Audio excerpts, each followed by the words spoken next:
je vais te conseiller. C'est une longue histoire. Hein, pour se documenter, la documentation, par exemple, cartasser, donc en carte, les livres, je te conseillerais, je ne fais pas du marketing, je te conseillerais d'aller te procurer de tous les livres de David Icke. Va, je crois bien le livre coûte 20 € ou 25 €. Si tu achètes d'occasion, tu peux trouver à 15 €. Tu achètes ces livres. Ces livres, il faut être un lecteur. Ce n'est pas un livre de 100 pages, ce sont des livres de 700 pages par livre. Tu prends ça, tu lis ça, en ayant l'esprit ouvert, donc cela veut dire ne rien croire à tout ce que tu vas lire, ne rien rejeter tout ce que tu vas lire, prends-le comme information avec des pinces. Et puis, commencer à observer le monde tout autour de toi. Tu vas récolter des preuves à tel point que ils seront tellement nombreux ces preuves que tu vas dire cela m'intéresse pas, j'ai compris. Ça là, c'est la première indication. Les seconds, je dirais, je peux te citer des noms, des témoignages. Je vais te donner un nom et un site. Allez dans ce site, projet Camelo, si tu lis l'anglais, ce sera mieux. Ou bien projet Avalon, c'est le même site, mais ils ont un peu changé. Projet Camelo, Camelo on écrit ça avec T à la fin, C-A-M-E. Camelo, C-A-M-E-L-O-T. Allez lire des interviews, sont des interviews, des vidéos documentaires. Je te conseille de chercher l'interview de Léo Zagani, de Arizona Wilder, même dans YouTube, tu vas trouver ça. Ne prends pas ceux qui sont fractionnés, ce sont des documentaires, oui, c'est Camelo, oui, comme ça, sont des documentaires qui durent 2 heures, 3 heures du temps, donc ils cherchent, puisque beaucoup de gens fractionnent des vidéos et le mettent là, online, donc il faut prendre des versions intégrales. Je te conseille Arizona Wilder, c'est une femme qui a été victime des abus rituels sataniques. On appelle ça SRS, Satanic Ritual Abuse, SRA en anglais, SRA. Donc des abus rituels sataniques. Allez, après Arizona. Pardon, est-ce que je peux intervenir? Oui, oui, oui, oui, oui, oui. Oui, mais en lisant, il y a certains livres que j'ai lus, il y a certaines vidéos que vous avez mentionnées ici, c'est dans le cadre de la conspiracy. We talk in English, it's conspiracy theory. So, tes théories ou ce que vous êtes en train de baser ici est basé sur la conspiration. Puisque tout ça, ce sont les grands auteurs de la conspiration. Certains, j'ai déjà lu ça.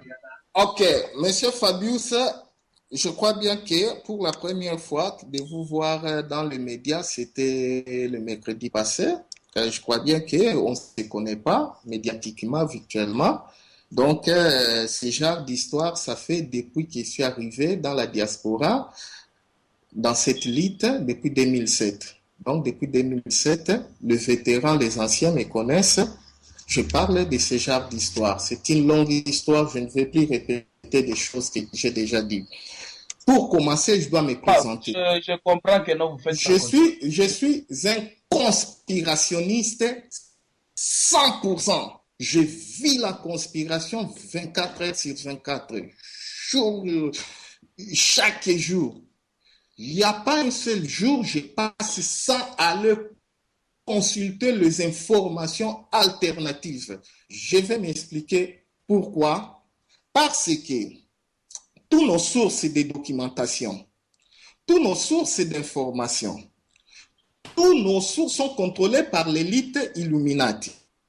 Comme tu ne maîtrises pas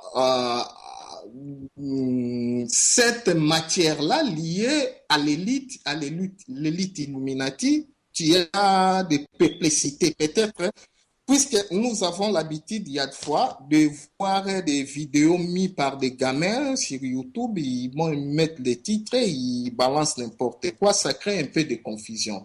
Et l'élite aussi travaille aussi avec ces trolls, avec ces débankers. Des débankers sont des déboulonneurs, des gens qui viennent ridiculiser des personnes qui apportent de révélations, de divulgation.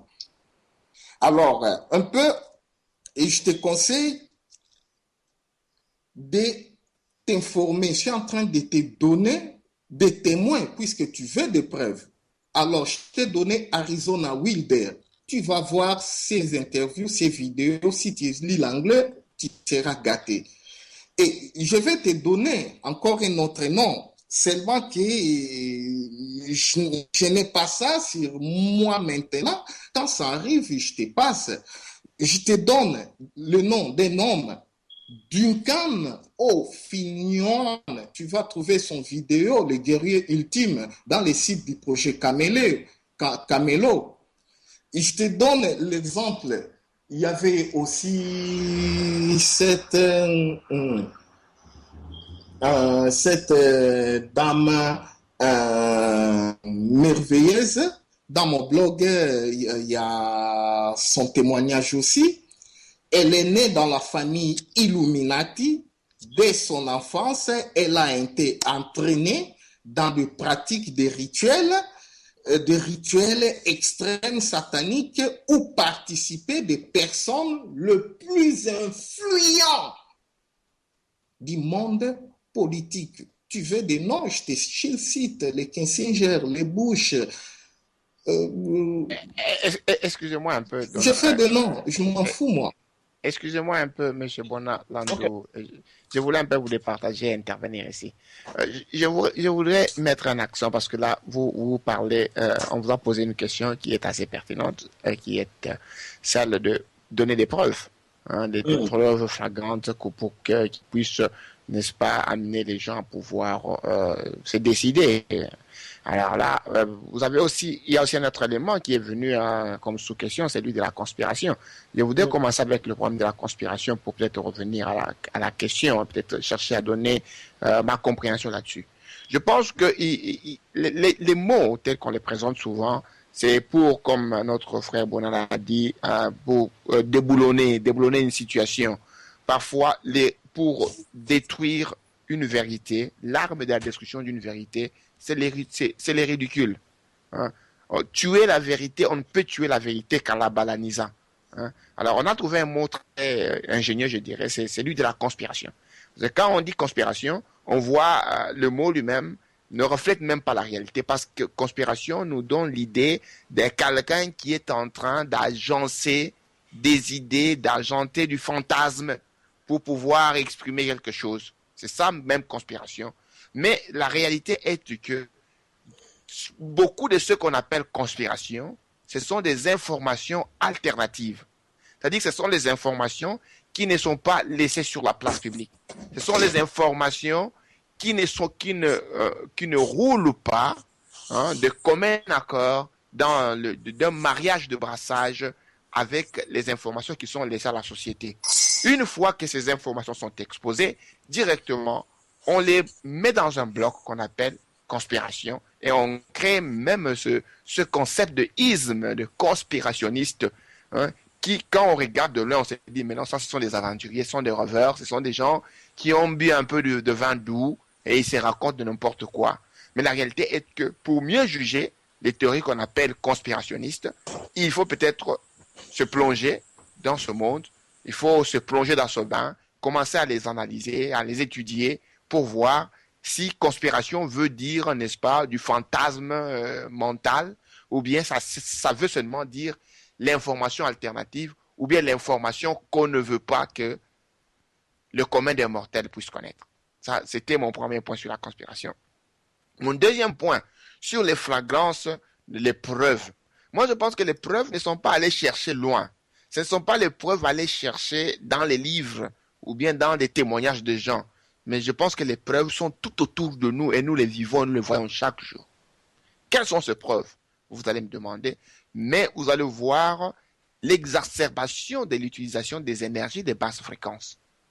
S'il y a quelque chose qui est exacerbé, quelque chose qui est promu, ce sont les énergies de basse fréquence. Alors, quand on se pose la question, d'abord, je vais commencer par expliquer qu'est-ce que j'entends par les énergies de basse fréquence.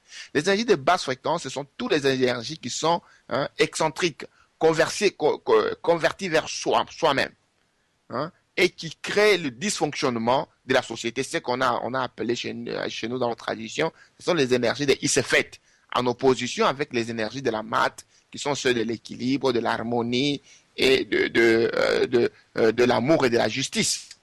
Donc, quand vous voyez la société, le tissu social tel qu'il est conçu, les hommes sont programmés, on dirait, dans une motion à toujours générer ces énergies. Les énergies de la compétition, les énergies de la haine, les énergies de la torture, les énergies de la destruction.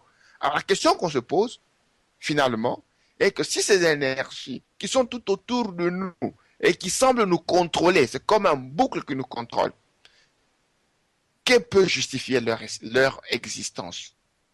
Parce que la nature humaine c'est défini comme étant celle qui s'ajuste ou bien qui court vers l'équilibre, l'harmonie, la justice, la balance, mais en opposition, les énergies qui constituent ce monde. Vous allez voir, nous ne passons pas une décennie sans qu'il y ait des guerres traumatiques. Et dans les guerres traumatiques, vous voyez qu'il y a exacerbation du trauma, comme on peut le dire, de la peur, de la haine, de l'atrocité. Voilà. Prenons le cas de notre pays, le Congo. Quelle logique pouvez-vous me donner comme explication que quelqu'un, après avoir violé une femme, il prend un couteau et introduit dans l'appareil génital? Quelqu'un, après avoir violé une femme, il prend un morceau de bois. Quelle logique allez-vous attribuer à cette logique de 20, 30 personnes qui violent une femme, d'une personne qui viole un bébé? Vous allez voir qu'au-delà de la perception physique, il y a quelque chose qui est récolté quelque part. Ce sont les énergies de faible intensité, la haine, la peur, le trauma qu'on donne à la victime qui subit la situation. C'est pour cela que Bonan nous a dit qu'il y a un réplique dans beaucoup de ce qu'on appelle communément les grandes maisons, les loges, de cette situation d'atrocité. Vous voyez par exemple ici en Europe, il y a 2 journées de l'année qui sont décrétées comme étant les journées de la pédophilie, où les pédophiles s'adonnent à martyriser, détruire les enfants. Et généralement, on prend parmi les personnes que la société va de moins en moins, comment est-ce qu'on peut dire, de moins en moins manquer. Les gens sans abri, les immigrés, les clandestins, ce sont les gens, quand ils disparaissent, personne ne va les réclamer, ni à la police, ni n'importe où. Et la question qu'on va se poser, quel est ce plaisir qu'un homme va trouver à prendre un bébé, le dépiécer en petits morceaux, couper le doigt, couper le bras, éventrer l'enfant qui est vivant, violer un bébé de 6 mois qui est vivante ou bien vivant.